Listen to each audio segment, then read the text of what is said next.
Last lectures के अंदर हमने अपने एक्सेल का इंट्रोडक्शन लिया था और वेरिएबल को समझा था कि वेरिएबल्स जो हैं वो किस फॉर्म के अंदर हमारी एक्सेल शीट के अंदर इस्तेमाल होता है।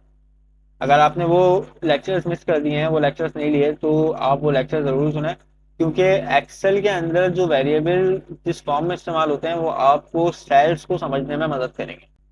तो आज का जो हमारा टॉपिक है कि हम एक्सेल शीट के अंदर अपने फॉर्मूला को कैसे पुट कर सकते हैं। मिसाल के तौर पे मैं यहाँ लिख देता हूँ 2+3, तो इसकी जो कैलकुलेशन होगी वो होगी 5। बट मैं यहाँ जैसे ही इंटर करता हूँ तो यहाँ पे इसने मुझे वही टाइप दे दिया जो मतलब मैंने यहाँ पे टाइप करा था, बट मुझे तो यहाँ कैलकुलेशन परफॉर्म करवानी थी। तो अगर मुझे अपने एक्सेल शीट के अंदर कोई फॉर्मूला पुट करना है या फिर कोई कैलकुलेशन परफॉर्म करवानी है, तो मैं यहाँ सबसे पहले इज इक्वल टू का साइन लगाऊंगा, ताकि एक्सेल जो है वो समझ सके कि हम यहाँ पे कोई कैलकुलेशन परफॉर्म करवा रहे हैं या फिर यहाँ पे कोई फॉर्मूला पुट कर रहे हैं। तो अब मैं यहाँ पे 2+3 और इंटर करता हूं, तो यहाँ पे इसने मुझे मेरा रिजल्ट दे दिया कि 2+3 = 5। अब यहाँ पे मैं कोई माइनस की कैलकुलेशन परफॉर्म करवाना चाहता हूँ, तो यहाँ मैं लिखूंगा इज इक्वल टू 5 - 2 और इंटर। तो यहाँ इसने मुझे रिजल्ट दे दिया। अब हमने लास्ट लेक्चर्स के अंदर देखा था वेरिएबल सेल्स के अंदर किस तरह से काम कर रहे होते हैं। तो अब आपको वो समझ आएगा कि वो जो वेरिएबल जो हमने पढ़ा था वो एक्सेल के अंदर हमने क्यों पढ़ा था। तो यहाँ पे मैं लिख देता हूँ इज इक्वल टू, और यहाँ पे मैं इस सेल को सिलेक्ट करता हूँ। उसके बाद मैं यहाँ पे ऑपरेटर लगाता हूँ और यहाँ पे मैं इस सेल को दोबारा से सिलेक्ट करता हूँ और एंटर दबाता हूँ। तो यहाँ इसने मुझे बता दिया 5+3 = 8। अब मिसाल के तौर पे मेरे पास यहाँ पे कोई बहुत बड़ी वैल्यू है, उसके बाद सेकंड कॉलम के अंदर भी मेरे पास कोई बहुत बड़ी वैल्यू है, सही। अब मैं चाह रहा हूँ कि इन दोनों की कैलकुलेशन मुझे परफॉर्म करवानी है, प्लस माइनस जो भी मुझे करवाना है। तो मैं यहाँ आऊंगा और यहाँ पे जिस सेल के अंदर मुझे उसकी कैलकुलेशन परफॉर्म करवानी है, यहाँ पे मैं इज इक्वल टू का साइन लगाऊंगा। उसके बाद मैं अपने उस सेल को सिलेक्ट करूंगा और उसके बाद मैं ऑपरेटर लगाऊंगा, फिर देन मैं अपने सेकेंड सेल को यहाँ पे सिलेक्ट करूँ। और जैसे ही मैं एंटर करता हूँ तो यहाँ पे इसने मुझे उन दोनों का रिजल्ट दे दिया। अगर मुझे यहाँ मल्टीप्लिकेशन करवानी है, यहाँ मैं इज इक्वल टू का साइन लगाऊंगा, इस सेल को सिलेक्ट करूंगा, यहाँ पे मल्टीप्लाई का साइन लगाऊंगा और यहाँ से इस सेकंड सेल को मैं सिलेक्ट करके इंटर दबाऊंगा। तो यहाँ पे इसने मुझे उसका रिजल्ट यहाँ पे शो करवा दिया। ठीक है।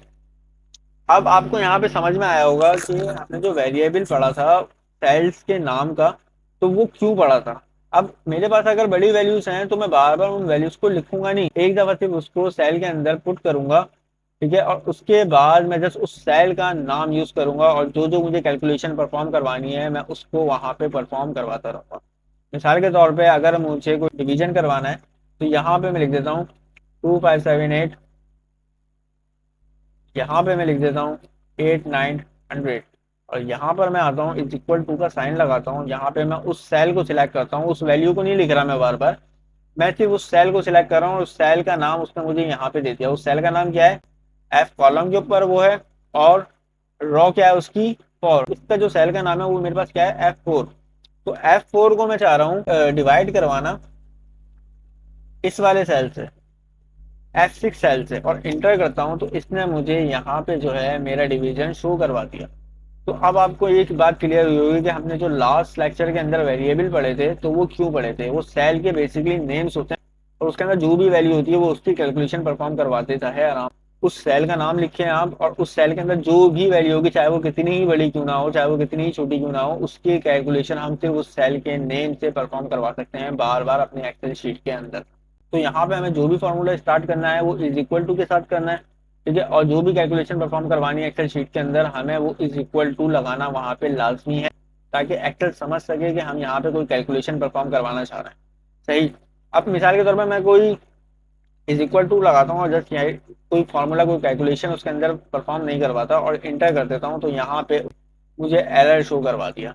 उसने मुझसे पूछ लिया कि आप यहाँ लिखना क्या चाहते हैं, आपने कोई कैलकुलेशन परफॉर्म नहीं करवाया, आपने जस्ट यहाँ पे टाइप करके दे दिया। सही। तो यहाँ इज इक्वल टू के साथ जो है वो कोई ना कोई कैलकुलेशन परफॉर्म करवाना जरूरी है। मिसाल के तौर पर मैं इसको यहाँ से सिलेक्ट करता हूँ, मल्टीप्लाई का साइन लगाता हूँ, फिर इसके बाद ये वाला सेल सिलेक्ट करता हूँ, उसके बाद मैं प्लस का साइन लगाता हूँ, उसके बाद मैं ये वाला सेल सिलेक्ट करता हूँ, उसके बाद मैं माइनस का साइन लगाता हूँ, उसके बाद मैं ये वाला सेल सिलेक्ट करता हूँ, और जैसे ही मैं इंटरप्रेस करूंगा वो मुझे इसका रिजल्ट दे देगा। अभी ये करेगा क्या यहाँ पर, यहाँ पे वो पहले F4 को जो है D5 से मल्टीप्लाई करवाएगा, उसके बाद यहाँ पे वो जो रिजल्ट आएगा उसके बाद उसको यहाँ से F6 से वो प्लस करवाएगा, उसके बाद वो जो रिजल्ट आएगा उसको वो यहाँ से इसको माइनस करवा देगा D4 से। तो जैसे ही मैं इसको सिलेक्ट करता हूँ तो इसने मुझे यहाँ पे मेरा रिजल्ट शो करवा दिया मेरी 4 कैलकुलेशन परफॉर्मिंग का। अगर मुझे अपना कोई टैक्स जो है वो सेंटर में लेकर आना है, तो जैसे हमने एमएस वर्ड के अंदर कवर करा था, बिल्कुल उसी तरीके से यहाँ पे हम इसको सेंटर में लेकर आ सकते हैं, सेंटर के टैब के ऊपर क्लिक करके। ठीक है। उसके बाद अगर मिसाल के तौर पर मेरे पास जो है वो यहाँ पे कोई टैग जो है वो मेरे सेल से बाहर जा रहा है। ठीक है। अब मैं चाह रहा हूँ कि इसके बाद वाला जो सेल है, मतलब ये सेल के अंदर जो भी मैंने टाइप करा है वो इसके नेक्स्ट सेल्स को भी जो है वो कवर कर रहा है। तो मैं चाह रहा हूँ कि यार मेरा जो टैग सेल से बाहर निकल रहा है उसके बाद वाला जो सेल जिसको वो कवर कर रहा है उसको भी कोई यूज ना कर सके, वो एक ही सेल हो जाए। तो मैं यहाँ क्या करूंगा, अभी मैं जैसे यहाँ पे क्लिक करता हूँ तो यहाँ पे देखिए मैं यहाँ टाइप करूंगा तो यहाँ इसका जो मैंने टाइप करा था वो यहाँ इसका सब कुछ मिट गया। ठीक है। लेकिन मैं चाह रहा हूँ कि मतलब जो मैं इस सेल के अंदर टाइप कर रहा हूँ वो जो है उसके बराबर वाला सेल जो है वो उसको एक्सेस करे, वो एक ही सेल हो जाए। तो मैं यहाँ से उस सेल को सिलेक्ट करूंगा, उन दोनों सेल्स को, और यहाँ पे मर्ज एंड सेंटर वाले ऑप्शन के ऊपर आऊंगा और यहाँ पे मैं जैसे इसको क्लिक करूंगा तो यहाँ पे वो एक ही सेल बन गया। अब मैं यहाँ क्लिक करूँ या फिर यहाँ क्लिक करूँ वो एक ही सेल इसको काउंट कर रहा है, और इसका नाम क्या वो दे रहा है F10। तो मतलब आप F कॉलम के ऊपर हो और रॉ कौन सी आपकी 10 है, मतलब उसने जी कॉलम और रॉ 10 को जो है वो यहाँ से खत्म कर दिया। सही। लेकिन मैं चाह रहा हूँ कि मतलब बराबर वाला जो सेल है इसका वो रहे और मेरा जो टेक्स्ट है वो इसी सेल के अंदर मर्ज हो जाए। तो मैं क्या करूंगा, यहाँ पे रैप टेक्स्ट का एक ऑप्शन होता है, मैं जैसे ही इस पे क्लिक करूंगा तो यहाँ पे मेरे इस सेल के अंदर जो टेक्स्ट था वो एक ही कॉलम के अंदर आ गया। इसके बाद मेरे पास ऑप्शन आता है, मैं चाह रहा हूँ कि इसका जो है ये मेरे पास डॉलर के अंदर शो हो या तो परसेंटेज में शो हो।